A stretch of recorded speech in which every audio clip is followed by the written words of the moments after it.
Hello WhatsApp guys, নিয়ে চলে এসেছিলাম আর একটা নতুন ভিডিও আর একটা নতুন ব্লগ। আর আজকে আছি একটা প্র্যাঙ্ক ভিডিও শ্যুট করবার জন্য। তো চলে এসেছি একটা জিমের কাছে ভবানীপুরে। তো চলো ভেতরে যাওয়া। আমি আছি এই দেখো পুরো ব্রেগার ড্রেসে, একদম পুরো মুখে কালি মাজা। দেখা যাক ভেতরে। আমার কাছে নেই পয়সা আর নেই কিছু। চলো আমাকে ভেতরে জিম করতে দেয় কি না, চলো ভেতরে দেখে নেওয়া যাক।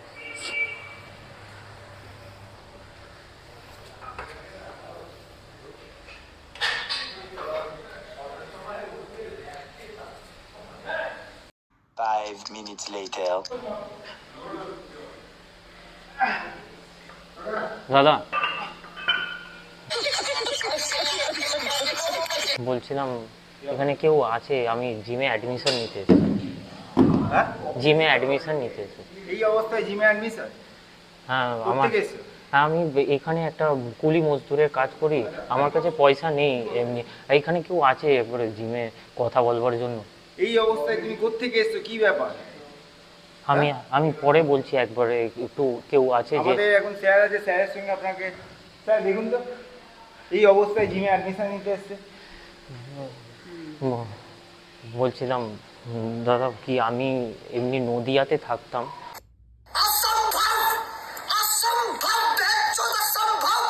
ওখান থেকে আমি এখন আমার বলতে কি নিজের বলতে কেউ নেই। আমার সব কিছু মা বাবা বলতেও কেউ নেই, আর সাতকুলেও আমার কেউ নেই।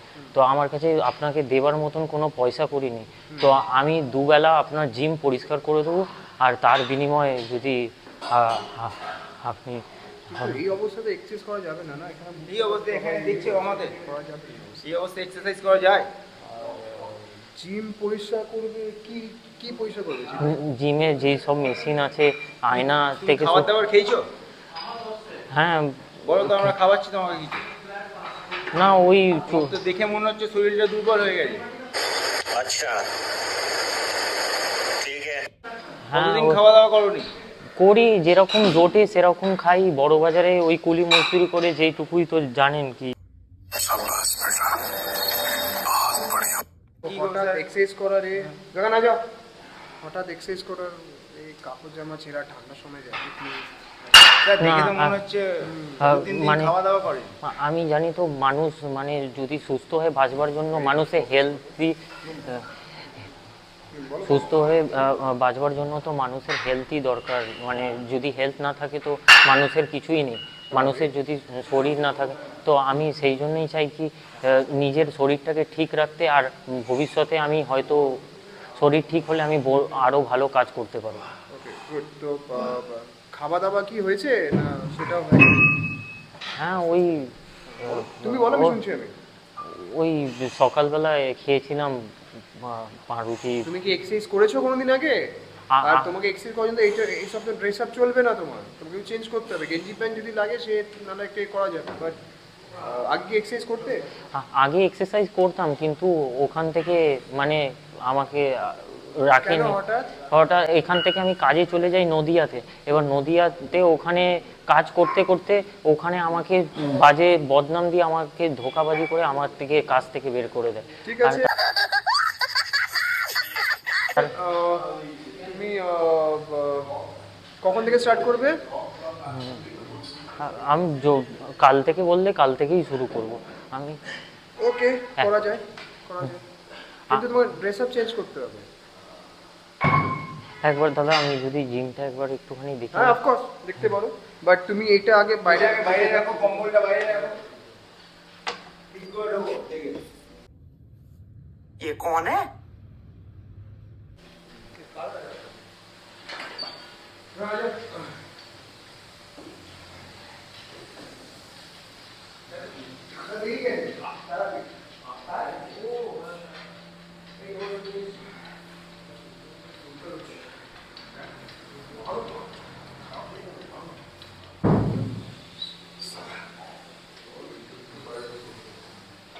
কোনদিন এক্সারসাইজ করেছো? হ্যাঁ আগে করতাম, তারপরে ওখান এই থেকে অবস্থায় কেউ আসে? আমার কাছে পরাবার মতন কোনো জামা প্যান্ট ড্রেস কিছুই নেই। একটা এক্সারসাইজ করে দেখাও দেখি কোনটা পারো।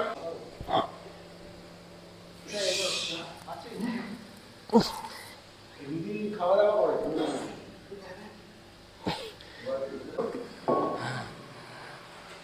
তুমি দেখো পুশ-আপস করে। হ্যাঁ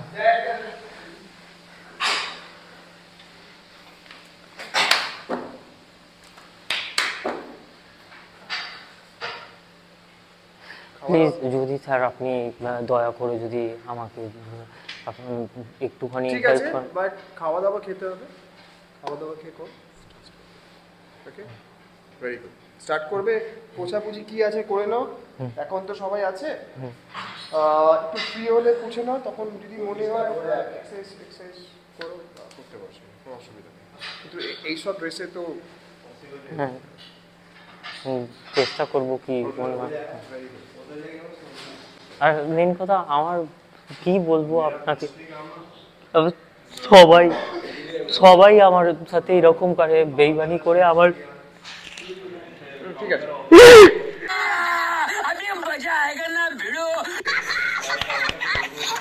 কেন লাভ নেই,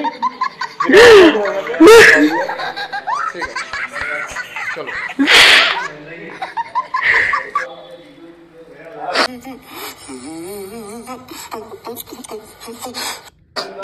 ঠিক আছে, ঠিক আছে, ভেরি গুড। বাদ দাও, একদম হয়ে থাকে, যেটা হয়ে গেছে বাদ দাও, চলো বাদ দাও, এক্সারসাইজ করো, মন দিয়ে রাখো। ওকে, বা একটু মানে কাপড় জামা চেঞ্জ করতে হবে, ছেঁড়া কাপড় জামা একটু অসুবিধা। ঠিক দেখে নাও আশপাশ।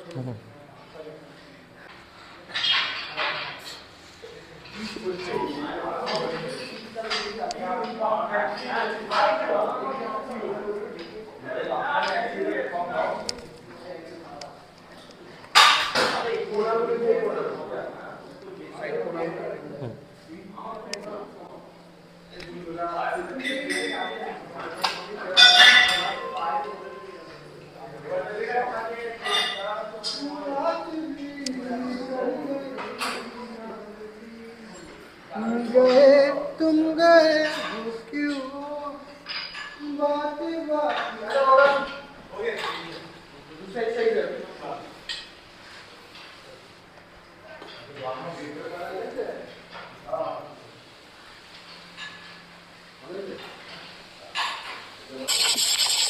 मैं कोई बोतल से निकला हुआ भूत हूँ कि एक के बाद एक काम देते जा रहे हो।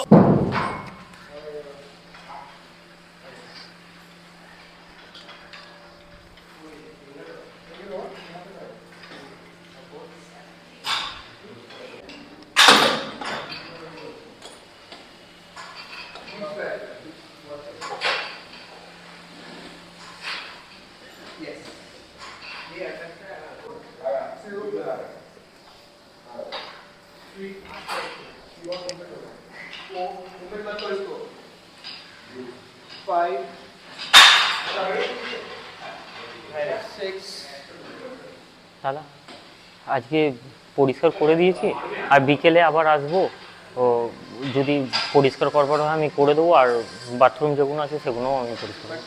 ড্রেস আপটা চেঞ্জ করে দেবো। ঠিক আচ্ছা। तेजस्वी लोग हैं हमारे पास, कितने शानदार विचार रखते हैं। দাদা ওটা হচ্ছে ক্যামেরা, ওই আমাদের একটা রিয়াকশন ভিডিও চলছিল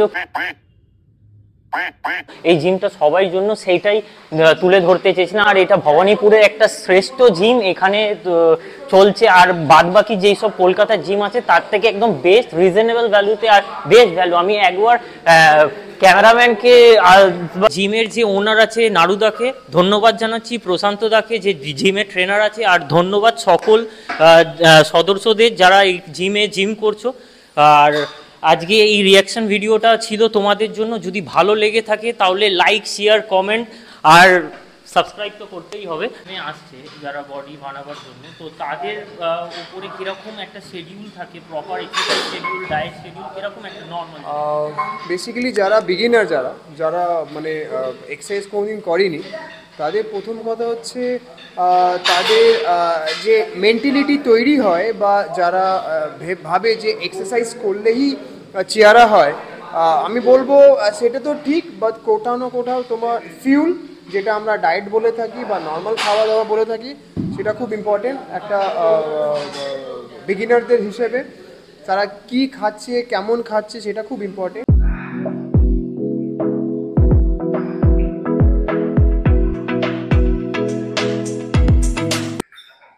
प्रसन्नजीत है मेरा नाम। हम भवानीपुर से ही है। जिम बहुत अच्छा लगता है, भले ही छोटा हो, लेकिन इक्विपमेंट्स काफ़ी सारा और सर भी काफ़ी हेल्पफुल है। और यहाँ के सारे जितने भी बंदे हैं, काफ़ी मज़ा आता है जिम करके, काफ़ी मोटिवेट होते हैं। গেছিলাম এই প্রপোর্শন টাউনসেন্ড রোডে, বেলতলা রোড, আর এটা ভবানীপুর কলকাতা।